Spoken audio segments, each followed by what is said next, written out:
is a cinematic battle that has been waging for years. Two opposing sides that seem eerily similar yet drastically different. They will not stop until they are victorious. Or get bored. It's been happening right under our noses for years, and most important to know, it's all happening right up here. I'm of course talking about the battle between the jock side of your brain and the intellectual side of your brain. They're constantly in battle, even if you're not aware of it. Oftentimes they disagree. Fast and the Furious 27 was amazing. Yeah! I like the part where all the awesome shit happened. Oh, so all of it! Yeah! Once again, the story and characters make absolutely no sense, and it was just an excuse for pointless You stunts. shut your ass! Yeah, don't make me throw her at you. Yeah, I hurt! Sometimes they get along. Captain America's Civil War had depth, insight, and conflict. Yeah, it's Spider-Man! Yeah! Yeah, and Spider-Man. But every once in a while they get that movie, which neither side knows what to think. Is it too dumb, not dumb enough, trying too hard, not even trying? One of those films is Alien vs. Predator.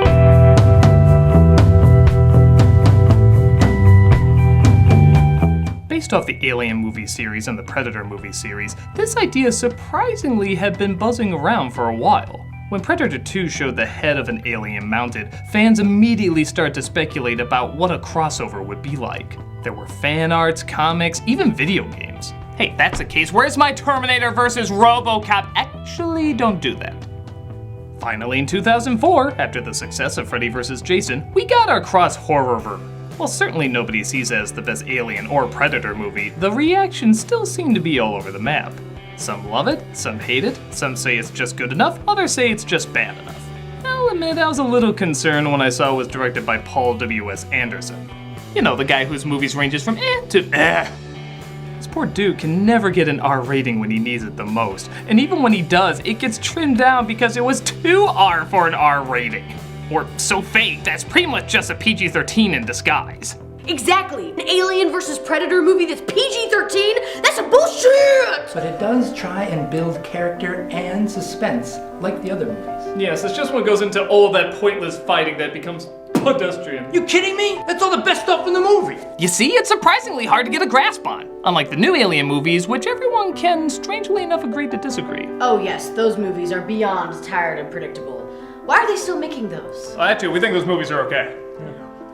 But why are they still making those? So let's see which side of your brain you end up agreeing with. This is Alien vs. Predator. We open with the sound many people make while watching this movie. As part of the course, we see this Alien movie takes place in the future of 2004. Insert immediate confusion? Done. Yeah, it's never really explained why this takes place during present day, especially when the Alien movies then make it clear Ripley's team are the first humans to encounter them. Found something never recorded once in over 300 surveyed worlds. It's been said, though, that this movie is not canon to either film series, which I guess is fine. It looks like they just want to throw in some badass fighting without confusing people with continuity. Oh look, Lance Hendrickson playing Charles Bishop Whalen, who runs a company that builds robots that look just like him in the future but dies in this movie. Okay, so this current reality will make about as much sense as our current reality, so let's just get to the cool cliches we all secretly kind of love. Like the introduction of our lead, Alexa, who we know is badass because she's introduced in the ultimate badass cliched introduction of climbing a mountain. Yeah, that immediately shows you're tough when you show that's what you do in your off time. No, really, it's not a big deal, I just do this for fun. Look, I carry mountains in my pocket. It's so not a big deal that she can even take a phone call asking her to go on an expedition. He's offered to fund the foundation with which you are associated for a full year if you meet with him. But that's so not a big deal to the people on the other end because they're already at the top of the mountain waiting for her. All these big cool things are so not big cool things to them that they don't even question the plausibility of them. We're just gonna sneak a helicopter on top of a mountain silently so that the climber never notices. There's really no reason, it'll just be an awesome reveal. Like I said, no big deal because we're badass. Meanwhile in Mexico, everyone gathers around an archaeologist who hasn't found anything yet to discover he hasn't found anything yet. Hey, one of these days that's gonna lead to world peace. But Wayland Industries is so impressed with his ability to do his job poorly that he's flown out to the same mission as Alexa, as well as Alan Simon Pegg coming here. I'm documenting the trip for my boys. This is them, Jacob and Scotty. They especially love how not dead I am. Yep, I guess you could say that's my character, having a family and not being dead. I sense a long future for me. They all meet up at Wayland Industries where Mr. Wayland explains their mission several feet above them from behind. That's kind of douchey. 7 days ago, one of my satellites over Antarctica hunting for mineral deposits discovered a sudden heat bloom. Should we turn our chairs around? The red lines indicate solid walls. Through thermal mapping, we've generated a Stage right over there and our necks are starting to hurt. One expert tells me this has features reminiscent of the Aztecs. You don't need the microphone, there's like 15 of us. How are you gonna plan a dangerous expedition? You can't even plan talking to a small group of people! My experts tell me it's a pyramid. Mostly because it's shaped like a pyramid. My pyramid experts told me that. Naturally, a disturbance has occurred in the Arctic that Wayland wants looked at right away. But Alexa thinks they don't have enough time to do it right and walks out. Find another guide. No, really guys, she's totes not going. We shot all this footage of her just so she could come in and say no. She's so angry she's not even gonna show her breath in freezing cold weather. It's the one place left in the world that no one owns. Come on, don't make me pull out pictures of my kids, Siki. In case you forgot, kids and not being dead. That's whatever my name is. Do we stand a better chance of surviving with you? Or with the number 2 choice? I mean, we saw how you treat your own offspring. Clearly, you're a tough bitch. She, of course, eventually agrees, and they get ready to head out. I'm laying down 3 simple rules. 1, no one goes anywhere alone. 2, everyone must maintain constant communication. 3, if this is your first night, you have to fight. I'd rather have one and not need it than need it and not have one. I'm glad that you decided to stay. You too, future corpse with no identity. I'm just calling Jane Lynch Colin.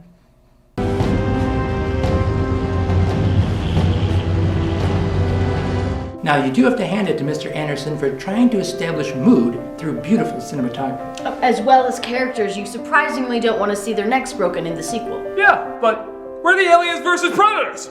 Yeah, every once in a while it shows them watching, but for the longest time they don't do anything. Yeah, we can do that. We are doing that! Yeah, make a movie about us. It's true, the movie does take a while to get going, but in the first 2 films we had characters we enjoyed hanging with. And they seem real as well as likable. Here, Alexa is pretty cool and even exchanges a nice conversation with Henriksen. You think that's the last thing your dad remembers? The pain? Or drinking champagne with his daughter 14,000 feet in the air? But everyone else is just accents.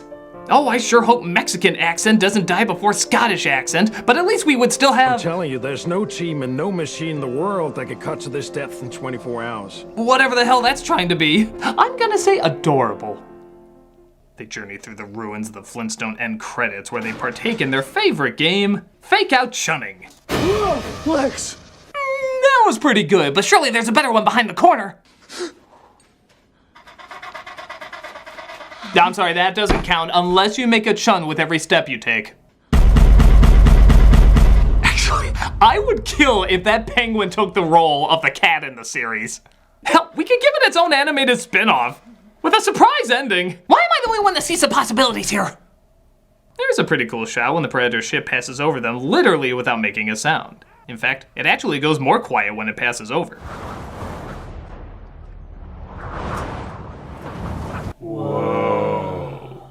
Okay, that was pretty cool. But is followed by our hero snooping around in the dark. Seen it! I don't know why these movies always go with this setup. It's been done too many times. We know most of them are going to die, and it's not really a mystery of what's out there. You could argue it's to showcase the gore, but PG-13, you know you're not gonna get that. It's not even any of the main characters that get axed off first. It's a bunch of extras.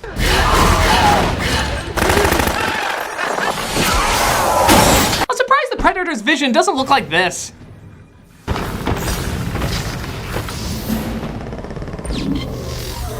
My God, they're evil. They found a way to combine the Virtual Boy and the Power Glove into one. These Predators really do know how to make bombs. So it looks like the Predators actually captured a queen alien and have her lay facehuggers to grow in humans and be hunted by them. Either that or now Cadbury eggs have a reason for tasting bad. That's right, I said it! Who wants a piece of me? I guess it makes a lot of sense for the Predators to do that because our human characters sure as hell aren't a lot of fun to kill off. Christ, we went from Schwarzenegger to this. Take his skull, Frank. I don't want to take his skull. You take his skull. Fine, neither of us will take his skull. We'll just let time kill him and piss on his corpse. Hi, I'm Time. Mine's bigger. Shut up, Frank. Our appetizers stumble across fog machines for the Predator's ancient ritual of running a haunted garage. Any idea what these are? No. You? No. It's a good thing we brought the experts. Hey, they're only good at figuring out that pyramid shapes are pyramids. How the hell are they supposed to figure out what gun shapes are? Well, yeah, it is a good thing. Because this is like finding Moses' DVD collection. It's our first really weird line of the movie. It took a while, but that was satisfyingly dumb. This is like finding Moses' DVD collection. Sorry, that line was so dumb, it's literally killing me. A little too much excitement. We'll run further tests on the surface. No, don't touch them! Oh, yeah, after staring at them for almost 3 minutes, only now does he say, don't touch them. That should be minimum sentence number 2. Wow, look at these, touch them, we're dead. This, of course, signals the Predators to hunt them down as they display... Holy shit, gremlin cocoons! This movie just got 1 million extra points! No, of course, it's the face huggers who jump in slow-mo so you can tell how fake they are, and impregnate our victims pretty fast considering it's usually a day or 2 process in the original, and now it's only a few minutes. Even the chest burst doesn't seem like that big a deal anymore. All the other times it's horrific, downright disturbing. But here? Oh, that's annoying. Oh, come on, alien. Just because you're shaped like a dick doesn't mean you have to act like one. Okay, I'm only giving you 2 stars on Yelp, and that's because I actually went Yelp! But you get 1 more star if you sing Hello, My Baby.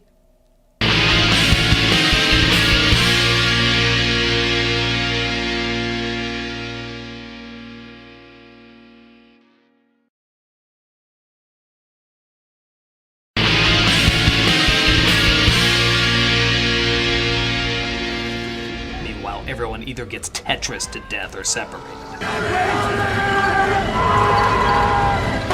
Oh no! Not whatever accent he was! I missed the way he... existed! But the Predators also seem to want their guns back. Bullshit, I am not dying via net. In an Alien vs. Predator movie, I refuse to go out this way! That's a little better. 2 stars on Yelp. But the Predator and Alien finally meet, and shit gets... shaky. Oh, come on! Oh, come on! It's ridiculous. I'm sorry. I can't believe it. Just look at it. It's not... anything actually is the way it's shot.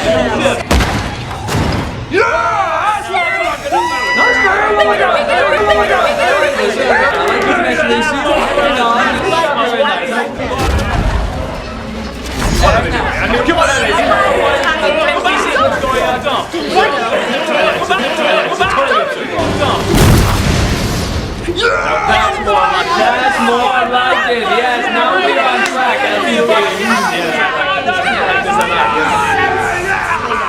Again, it's weird. When you can see it, it's friggin' awesome. It even has a fair amount of practical effects mixed with the CG. But when it's shaking and isn't rendered right, it sucks hard. Okay, now jump to the part where you use the alien as a pinball. Tilt. Masters of Fear. But after one Predator gets axed, another one goes after the humans. Seeing how Henriksen has asthma, he doesn't even bother with him, but Henriksen still has something to prove.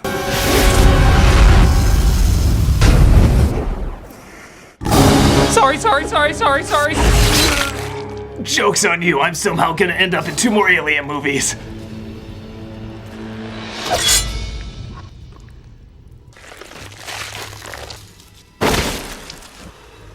I will admit, it is a shame that the film is only PG-13. Yeah, but for a PG-13 movie, they got away with a lot. Though, I'm confused. Does making the blood green make it somehow less gory? No, I think it just makes it a Christmas movie. Best Christmas movie since Die Hard! Yeah! Yes! Sadly though, we go from one awesome fighting scene to a whole shit ton of explaining.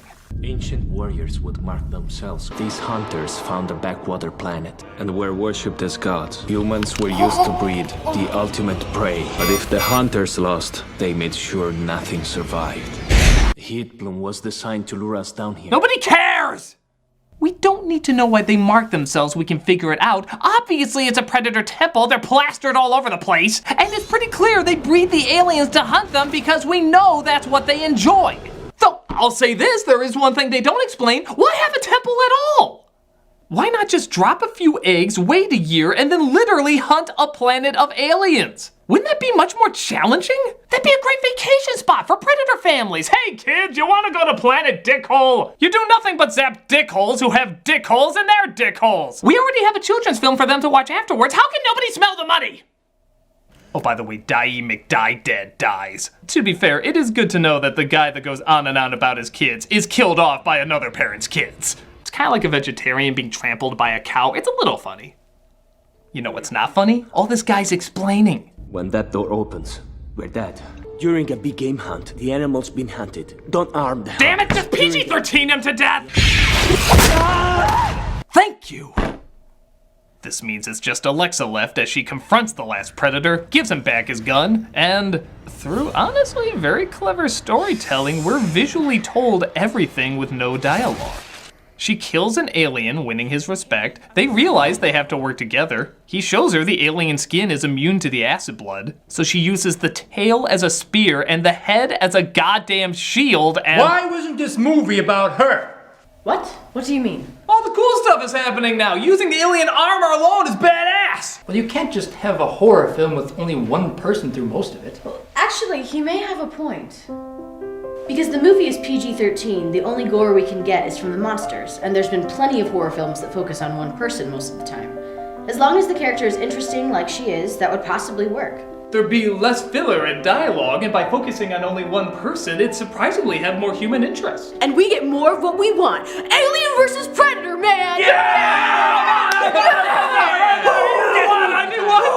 What did I get? What? Because truth be told, the rest of the movie is hugely entertaining.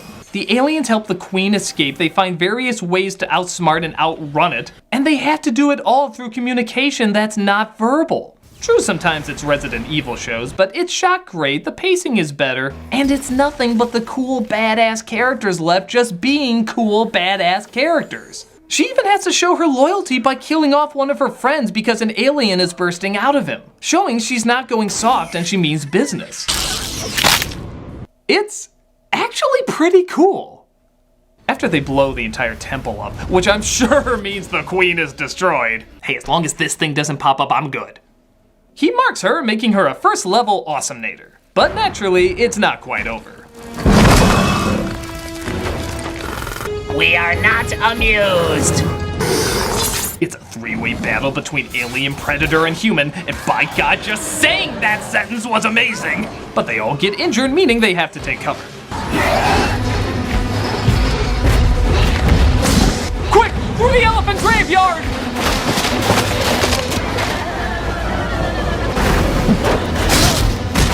The predator gets stabbed, but Alexa launches the Queen into the ocean, nailing her punk ass.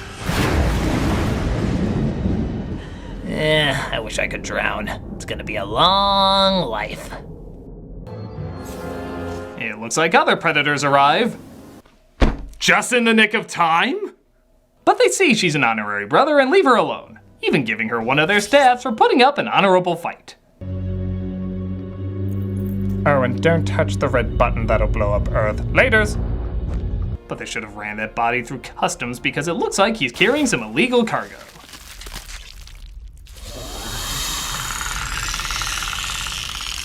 Wait a minute, when did a facehugger get him? Why would the Queen attack him if he was impregnated? Why would it mix with his DNA, creating a new creature? It was cool.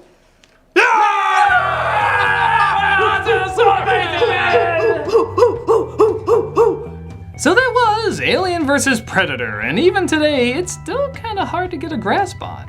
In so many ways, it betrays what we want, but in so many other ways, it delivers exactly what we want. It looks great, there are good fight scenes and cool moments, and even the worst parts really aren't that bad, especially when you compare it to their other films. It sucks waiting through certain moments, but when you get to the fun stuff, it is a lot of fun. I guess it depends on what you're looking for. I'm personally glad I saw it. It didn't give me everything, but it gave me enough. So while your inner jock and inner intellect duke it out, hopefully you can come to a conclusion about whether or not this is worth your time. By no means the best, but by no means the worst, it is the enigma that is Alien vs. Predator. But there is one thing we can all agree on. Requiem sucks. Oh my god! Absolutely terrible! I'm a nostalgia critic, and Requiem sucks. There's neither word. There are not even words to describe that. I would say true as well. Resources.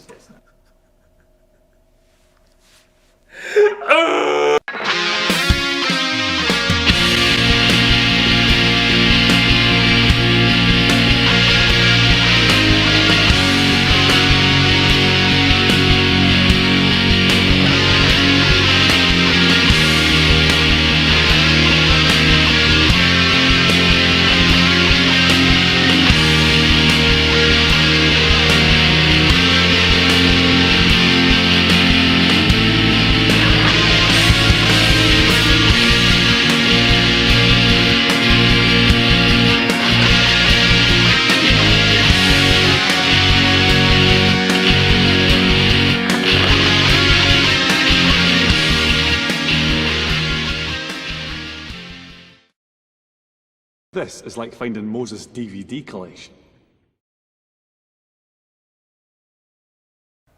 Hey everybody, Doug Walker here doing the charity shout out, and this week we are doing the National Alliance of Mental Illness.